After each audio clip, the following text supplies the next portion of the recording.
Before watching the video, don't forget to subscribe the channel and enable bell notification to never miss an update from us. Hello everyone and welcome. This is Ashima, your current affairs and banking awareness faculty on Entri platform. And in this video, we'll be talking about all the major news events that have happened in the past day. In this section, there's going to be a brief video, a short video for all the major updates which are important for your examination preparation. This whole video is going to be a theory video, that is, it will include only the important highlights and the important points or about the news event, so that you are updated and can go thoroughly with related to static GK. For those who want to practice the questions, we have it separately on Entri app. You can download app. There you will get free live quiz. This quiz will help you in everyday update on various questions that can be asked from the news events that we discuss over here. So let's begin the discussion with the first news event, Historic Urban Landscape Project. Now this landscape project has been inaugurated in the state of Madhya Pradesh recently.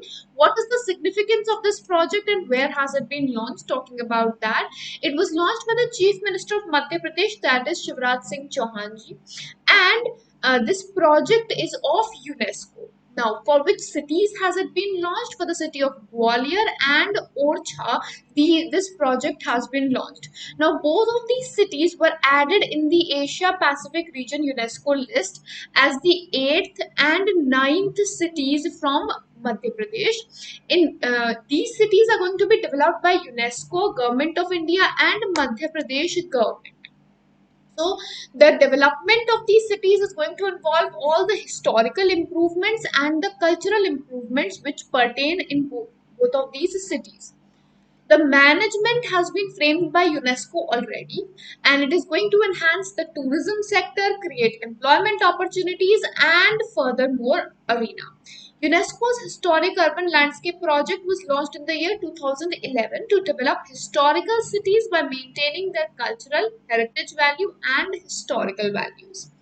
And other pilot cities which are there from Asia Pacific region are Varanasi and Ajmer.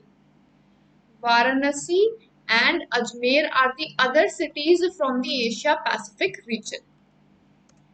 Then we have Renewables Integration in India 2021, which has been launched by Niti Aayog and International Energy Agency. Together they have launched this. Now, why has it been launched? What is the purpose of this? India's power system, which can efficiently generate renewables up to 175 gigawatts by 2022 and 450 gigawatts by 2030 is the target which has been set under this India Renewables project. Now, it will include a lot of workshops which are going to be held in state of Karnataka, Maharashtra and Gujarat. On the basis of the reports, workshops are going to be created to understand the energy transition challenges which are happening in these three states, namely Karnataka, Maharashtra and Gujarat, to attain the overall target of India, that is renewable energy dependency of approximately 175 gigawatts by 2022 and 450 gigawatts by 2030. Now, the workshops will be held to understand the energy transition, and the states are supposed to implement the flexible operation of coal-based power plants, demand response, then grid improvements, storage of clean electrical energy, so that we can attain the target which we are supposed to as a nation. In terms of RBI, there have been certain changes which have been brought. That is, Reserve Bank of India has raised a loan amount to be granted to the directors of other banks or associates without any approval from the bank or from the bank board, which we say. So this increase has happened in about 26 years for now. That is, from the past 26 years, this had not been increased. Was earlier limit was 25 lakh and the new limit has been increased to 5 crores. What are we talking about over here? The loan, or you can say the personal loans, which can be given to any director of other banks, or loans to the relatives of the bank's own director, relatives of director of other bank, companies or firms which are linked with the director or their families. For all of them, 5 crore is the new extended personal loan which has been increased from the earlier 25 lakh limit. This will be applicable only to personal loans, and it will include the education loans, loans which are given for creation, enhancement of immovable assets, or investing in the financial assets. Now, which banks is it going to be applicable in? All the scheduled commercial banks except regional rural banks, small finance banks, and the local area banks. Only these banks have been excluded, otherwise, all scheduled commercial banks are included. So no approval from board is required for a loan up to 5 crore rupees to the spouse and the minor dependent children of the chairman and managing director or directors of other bank or their own bank. However, if the loan is to be offered of more than 5 crores, then the approval will be required. Right, but below 5 crores, there is no approval required from the board pertaining to the loan which can be given. Agritech Challenge 2021 has been launched by United Nations Capital Development Fund UNCDF along with Atal Innovation Mission of Niti Aayog, Bill and Melinda Gates Foundation, Rabo Foundation, International Fund for Agricultural Development, and Bayer. All of them have together launched this Agritech Challenge, and it was launched to tackle the challenges and issues which are faced by smallholder farmer communities in the Asia and in the African region. So it is going to enhance the agri-tech and agri-fintech centers. Now the challenge will be executed in 7 countries from Southeast Asia and Africa region. From Africa, we have Uganda, Zambia, Malawi, and Kenya. From Asia, we have India, Indonesia, and Malaysia. These are the countries where this challenge has been launched, and it is associated with productivity, with climate change, with supply chain, and resolving all of these challenges in a more efficient manner. Then a few one-liners. General Electric and Intel have partnered with SERB or Scientific and Engineering Research Board to conduct research work within the areas of the company of interest. So they have partnered for a new initiative project of SERB, that is Fund for Industry Research Engagement. So under this partnership, GE and SERB are going to bring 20 crore each. 20 crore each will be brought by both of them for research activities in domains like clean energy, affordable healthcare, and clean aviation. Indian Bank has signed an MOU with IIT Guwahati Technology Incubation Center for providing the finance to the startups. Now, in this, Indian Bank's loan products called IND Springboard will be the one which will help provide the loans, and it is going to increase the startup culture. Now, what amount of help can be granted under this? IND Springboard, IND Springboard will support startups on a financial basis. So bank is offering financial support up to 50 crore rupees as working capital and fund based term loan. Bilateral passage exercise PASEX between Indian Navy and United Kingdom or United Kingdom Royal Navy was held in the Bay of Bengal region. The motto of exercise was to enhance cooperation in the maritime domain. Then we have Max Bupa Health Insurance, which has been rebranded as Nivea Bupa Health Insurance.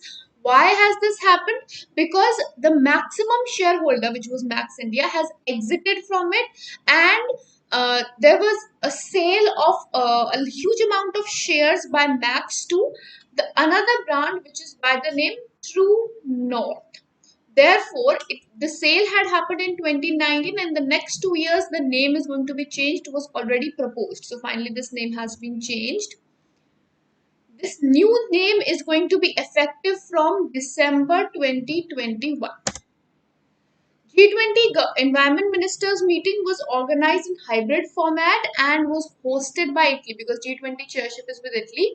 And from India's side, we had Union Environment Minister Bhupendra Yadav and Minister of State, that is Ashwini Kumar Chaube.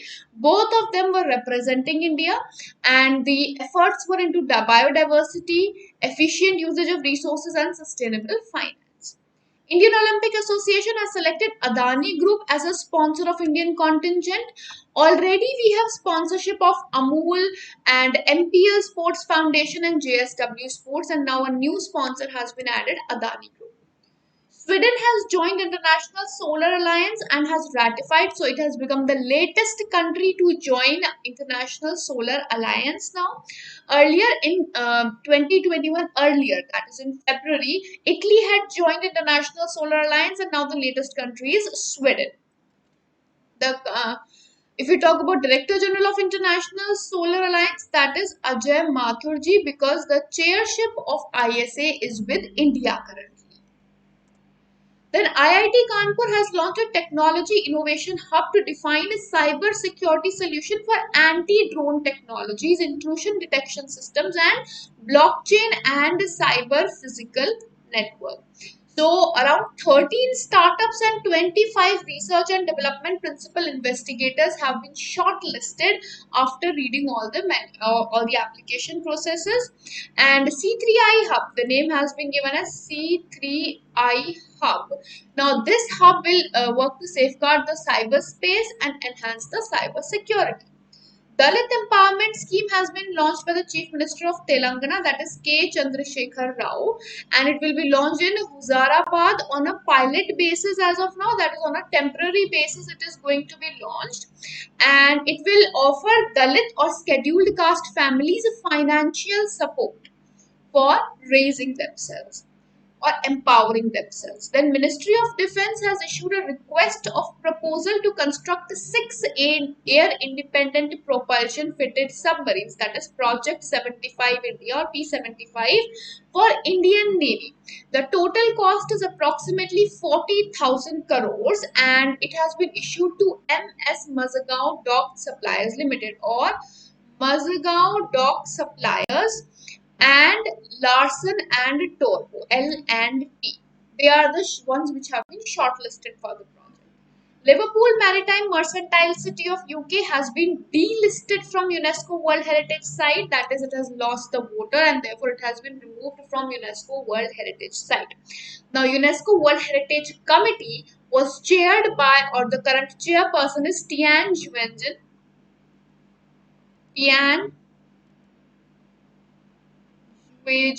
He is the current chair of this, and this was the 44th committee which was held. Where was it held? It was held in China, in Fuzhou. NEA Scout, Near Earth Asteroid Scout, is the name of NASA's new spacecraft, which is one of the several payloads of Artemis 1 program, which will be launched in November 2021. And completely testing and everything has been done for this. Union Cabinet has approved 6,322 crore of production-linked incentive or PLI scheme for specialty steel to enhance the domestic exports and manufacturing in the steel sector now. So this incentive support will be granted over the next 5 years because PLI scheme is spread out for the next 5 years. So PLI scheme for steel sector has been done now. Mirabai Chanu has won silver medal in the Tokyo Games 2020 in women's 49 kg category, and gold was by Zizui Hao, although there is a dope test which is going to be conducted on Xiao Hao. In case he is found guilty, Mirabai Chanu will be given the gold medal. Bronze medal winner was Indonesia's Wendy Cantika Aish. WHO has entered into an understanding with International Paralympic Committee recently. Now, right, so they have entered into a agreement recently for cooperation in promoting the diversity and equity in the health and sports in the various global initiatives. Bengaluru-based research institute Jawaharlal Nehru Centre for Advanced Scientific Research (JNCSAR) is placed 23rd in the Nature Index 2021 Material Science list. It is the only institution from India which has got this position.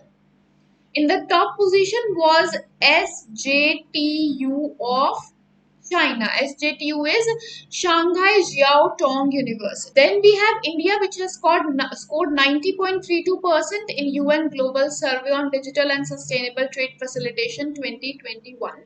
This survey evaluates 143 economies, and India has done a huge amount of improvement in this, because earlier the score of India was approximately 78.49%. Now, there were 48 trade facilitation measures which have been covered, and there were 5 key indicators on the basis of which this whole report was prepared. The 5 indicators are transparency, formalities, institutional agreement, cooperation, paperless trade, and cross-border paperless trade. And in all of these, India has improved. With this, we'll be winding up this segment. Thank you so much. I hope this session has been helpful for all of you. We'll see you in the next video with more news events. Till then, goodbye, take care, and have a great day ahead. You can download Entri app from the link below for lots of mock tests, test series, and free live quizzes. Thank you so much, and good luck with your preparation, all of you.